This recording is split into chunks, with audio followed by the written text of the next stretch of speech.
The movie begins with the new hero Captain Marvel, who we learned in the mid-credit scene of her solo film, found the remaining heroes just when things were looking hopeless. When Endgame opens, we are with Tony Stark, who is drifting in the Benatar with Nebula after an unsuccessful stand against Thanos. They have been there for 22 days and are about to run out of air. Even Tony's big brain can't figure out a way to avoid the inevitable. This time, he is preparing to drift off when a bright light finds them, and it's not Tinkerbell, it's Captain Marvel. She flies the broken ship back to Earth, rescuing an emaciated but still alive Tony and his blue companion at Avengers headquarters. It's clear that the rest of the remaining team is still licking their wounds from the failure, but there is a glimmer of hope. Nebula knows that Thanos plans to retire after he carried out his grand plan, so the Avengers travel there to find a broken Thanos in casual wear. For some reason, he is still sporting the Infinity Gauntlet, but the stones that power it are nowhere to be found because he destroyed it. The Avengers are incredulous, as their whole plan depended on getting those stones. Thor uses Stormbreaker to separate Thanos from his head, but it's too little too late. It looks like everyone who is gone is going to stay that way. Then we catch up with the Avengers again 5 years later. Steve Rogers is running a support group to help people move on from the vanishing, and Natasha has become the administrator of the Avengers. One person who hasn't been around for a while is Ant-Man himself, Scott Lang. Scott happened to enter the quantum realm just seconds before the decimation with Hope Van Dyne and her parents. They were dusted, and there was no way to pull him out. It was assumed that he was one of the vanished. Then, a rat, the true hero of the movie, walks over just the right button in his quantum realm-equipped van, and boom, Scott Lang emerges and realizes something had gone terribly wrong in his absence. After reuniting with his daughter, Scott goes to Avengers HQ to tell Cap and Natasha about an idea. It has been 5 years since he left Earth, but for him, it has felt like 5 hours. Could the time discrepancy mean that the team could use the quantum realm to time travel and set things right? They go to visit the man who is most likely to figure it out, Tony Stark. In the past 5 years, though, Tony's life has changed. Instead of saving the world as Iron Man, he is busy being a father to his young daughter Morgan. Scott, Cap, and Natasha explain their epiphany, but Tony wants nothing to do with it. So the group goes to see Bruce Banner, who has also changed. Bruce figured out how to merge his intellect with the brawn of his alter ego, the Hulk. Now, as Professor Hulk, he can smash and do science. Time travel is beyond his expertise, but he agrees to give it a shot. Meanwhile, Tony can't let the time travel idea go. He quickly figures the whole thing out. He considers backing off because he doesn't want to lose the life he has found with his daughter and Pepper, but Pepper encourages him. He arrives at the Avengers compound in the nick of time. Hulk wasn't exactly making it work, but Tony soon figures out the tech and they set out to recruit the remaining Avengers. Hulk and Rocket Raccoon go to pick up Thor in New Asgard, but when they find him, he's not exactly looking like himself. In his depression, Thor has lost himself in beer and video games, and he still can't hear the name Thanos without getting upset. Thor is reluctant, but they convince him to help. Meanwhile, Natasha goes to pick up Clint Barton. After losing his whole family in the decimation, Clint has gone from the family-friendly Hawkeye to the rated Ronin. And there's not a bad guy he hasn't hacked and slashed since. However, Clint and Natasha are besties, and a few bodies don't change that. As far as she's concerned, with everyone on board, the next step is to figure out how to execute their plan. The plan is for the team to use time travel to retrieve the Infinity Stones in the past before Thanos can get his grubby purple mitts on them. A time heist, if you will. They work out when and where they should go for the best chance of finding each stone. Then, they split up and journey to their respective destinations. Right now, you might be wondering, wait, if they get the Infinity Stones in the past, wouldn't that prevent Thanos from gathering them and snapping away half of life in the first place?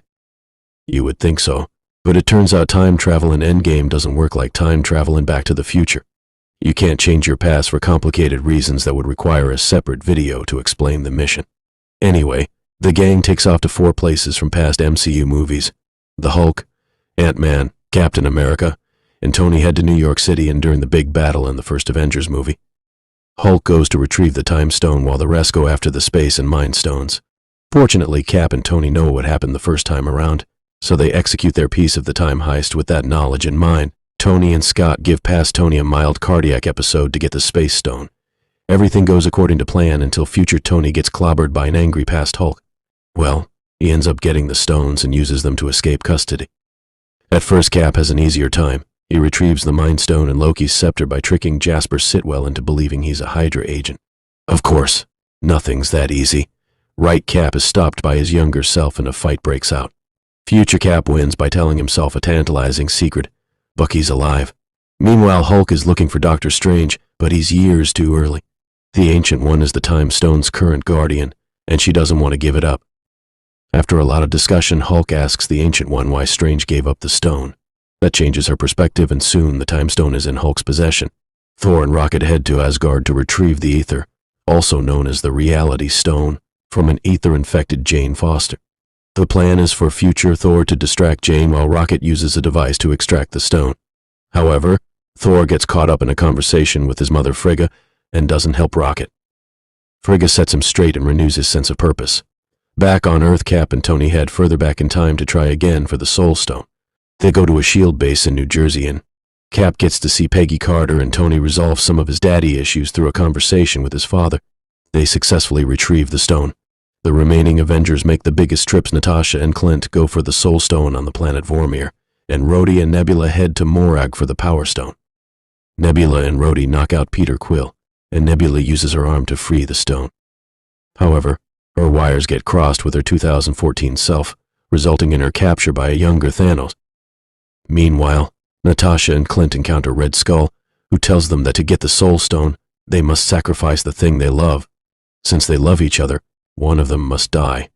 They debate and fight, but ultimately Natasha sacrifices herself. The original Avengers mourn her loss, but they know she would have wanted them to finish their plan. Tony builds a new Infinity Gauntlet so that the group has their very own sparkly, stone-encrusted glove. Thor volunteers to wield it, but given his recent track record, the others don't have much faith in him. Hulk steps up, as his transformation into the Professor gives him the best chance of surviving the superpowered stones. He successfully slips on the glove, and despite a lot of screaming, manages to execute the snap. For a few seconds, everything is peaceful and it looks like the plan was a success. However, the gang soon has bigger problems when the evil 2014 Nebula, posing as her future self, infiltrates Avengers HQ and opens a time portal for Thanos. Thanos arrives and demolishes the compound, leaving Clint holding the Infinity Gauntlet while Rocket, Hulk, and Rhodey are trapped in the flooding basement. Ant-Man saves them, while Clint plays keep away with Thanos' goons. When Nebula appears, Clint gives her the gauntlet, only to quickly realize she's not the Nebula he knows. Fortunately, 2023, Nebula has convinced Gamora to help them stop their father, so before past Nebula can escape with it, future Nebula takes down her younger self and retrieves the gauntlet. Meanwhile, Thor, Captain America, and Iron Man are fighting Thanos alone, and the debris Cap even manages to pick up Thor's hammer and give Thanos a mighty blow, but Thanos holds his own and calls in his troops. Cap is left standing alone against them, and is not looking good. Then, all of the heroes who were snapped back into existence, and even some who were there all along, start to appear, joining the fight. Doctor Strange starts portaling in everyone willing to fight, and soon Captain America is surrounded on all sides by superheroes. Seeing the scales tipping in their favor, Cap utters the two words fans have been longing to hear for years. Avengers assemble. With that, the battle is on. Thanos almost gets the new Infinity Gauntlet, but luckily Tony thought ahead and built another gauntlet into his Iron Man armor. He glances over at Doctor Strange, who gestures that this is their one chance. With determination, Tony repeats the declaration he made in 2008. I am Iron Man. He snaps his fingers. Thanos and his minions turn to dust. However, even one Infinity Stone is too much for an average human to handle, and Tony Stark, having used all 6 stones, dies. Pepper Potts says her final goodbye, wrapping up Tony's story and acknowledging his role in starting the Marvel Cinematic Universe. Tony's journey is complete, transforming from a selfish arms dealer to a self-sacrificing hero. He is given a hero's funeral. Thor, having learned to embrace his true self, appoints Valkyrie as the new Queen of Asgard and joins the Guardians of the Galaxy for future intergalactic adventures.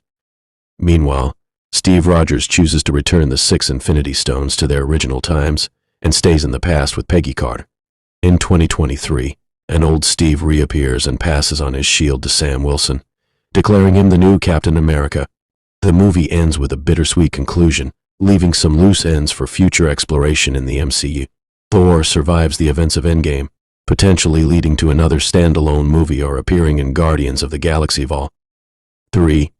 Peter Quill is searching for Gamora from 2014, and it remains unknown if he will find her. Additionally, the Loki who escaped with the Space Stone is still at large, possibly to be addressed in his upcoming series on Disney+. With Clint Barton and Peter Parker back to their normal lives, the question remains about how their stories will continue. Overall, Avengers Endgame provides a satisfying ending while leaving room for future MCU stories. Feel free to share your favorite part of the movie and your thoughts on any confusing plot points in the comments below. And if you enjoyed this content, consider subscribing to the Movieverse for more.